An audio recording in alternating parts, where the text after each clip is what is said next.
Bom, deixa eu ver. Quem aqui costuma praticar programação fora do trabalho? Uau! Vocês não fazem ideia de como eu sou feliz nesse momento. Quem costuma praticar a fundo, assim, pega um assunto, estuda ele e vai trabalhando, tentando melhorar.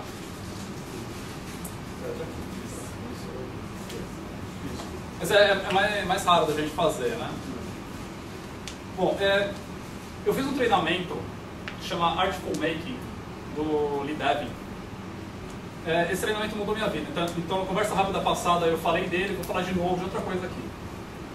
Já ouviram falar do César Cielo, né? Nadador, exatamente. Como é que esse cara, como é que ele trabalha? Ele simplesmente fica lá em casa tomando cerveja. Opa, preciso ir para a Olimpíada. Chega lá e ganha? Não, né? O que acontece? O cara treina. Certo, ele treina, ele tem uma rotina absurda de treinos. Né? O cara vai lá e treina. Para esse cara, o que é nadar? Dar uma volta na piscina. Não é nada, né? Talvez para aquecimento ele precisa dar umas 20 voltas na piscina. Daí ele olha assim, eu acho que eu tô bem agora, posso começar a treinar. Legal. E beleza, ele começa a treinar. Começa a treinar. Mas vocês já notaram quando a gente começa a praticar programação fora do trabalho, que a gente não começa a crescer logo de cara? A gente tem um tempo, né? Nosso cérebro já está funcionando legal, já fez o aquecimento do cérebro, só que ainda tem um tempo para a gente começar a realmente aprender um pouco mais sobre o que a gente está fazendo.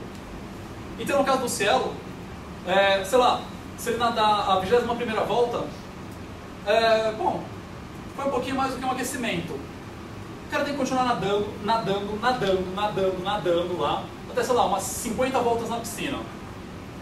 Nesse momento, ele começa a estar treinando de verdade.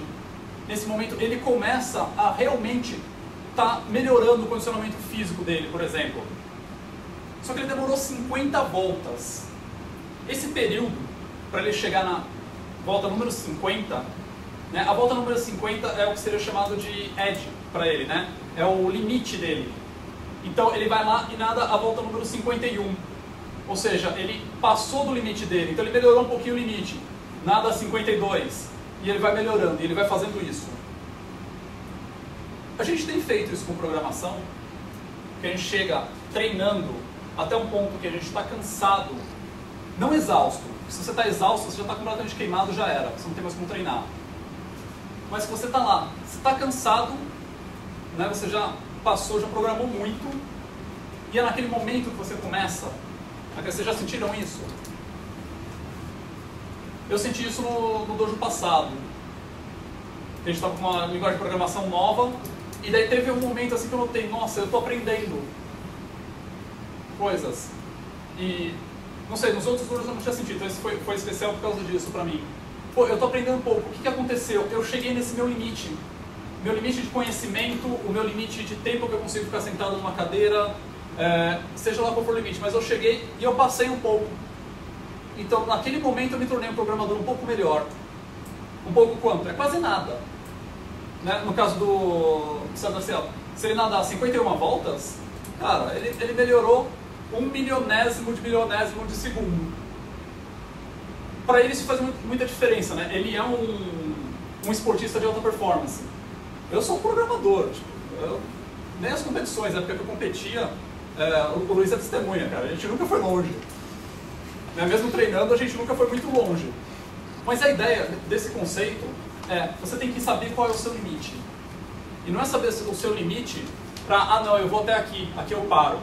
Você tem que saber qual é o seu limite para você poder ultrapassar esse limite e começar a crescer mais. Um exemplo que aconteceu que foi muito legal. No desenvolvimento Procurando Cursos, teve uma época que o time praticamente estagnou. A gente tinha a velocidade mais ou menos calculada, a gente sabia, fechava com o PO, entrava lá, desenvolvimento, saía sprint ok, começava de novo planning, tal, e a gente ficou assim umas 3, 4 sprints. Ou seja, a gente estava estagnado. É estranho, né? A gente está entregando coisa, está entregando valor, só que como programadores a gente estava estagnado. A gente não estava crescendo, porque não que estava fácil, mas estava exatamente no nosso ritmo. Pô, perfeito. Daí chegou o pior, que era o Magno, né? Ele colocou uma meta que ele tinha certeza que o time não ia conseguir atingir. Proposital. Ele é meio sacana às vezes, né? Agora que ele foi embora eu posso falar. Ele é meio sacana. Não. É meio sacana sempre. Sempre, né? Colocou uma meta que depois, né, na review, ele falou pra gente, cara, eu achei que vocês não iam atingir. E a gente atingiu essa meta. Por quê? Isso motivou a gente a pensar de formas completamente diferentes. Isso forçou o nosso limite. O PO já sabia que talvez a gente não atingisse esse limite. Tudo bem, faz parte. Só que isso foi uma motivação tão grande para o time, a gente se sentiu tão desafiado, que foi, a gente programou, conseguiu, cresceu muito, procurando cursos, cresceu absurdamente a estrutura toda de como a gente trabalha com ele, né? Ele evoluiu muito nesse período, e a gente atingiu a meta. Mas a meta não era o importante, a meta foi só um indicador de onde a gente tinha que chegar. O importante foi que a gente chegou no limite e empurrou ele para cima um pouco. Beleza? A gente tem que fazer isso o tempo inteiro. Tá? Seja indo para de dojos, lendo mais livros, você tem que encontrar o seu limite e você tem que crescer. Porque senão a gente estagna. E cara, sair da estagnação é uma coisa que é um inferno. Beleza? É mais ou menos a ideia, pessoal.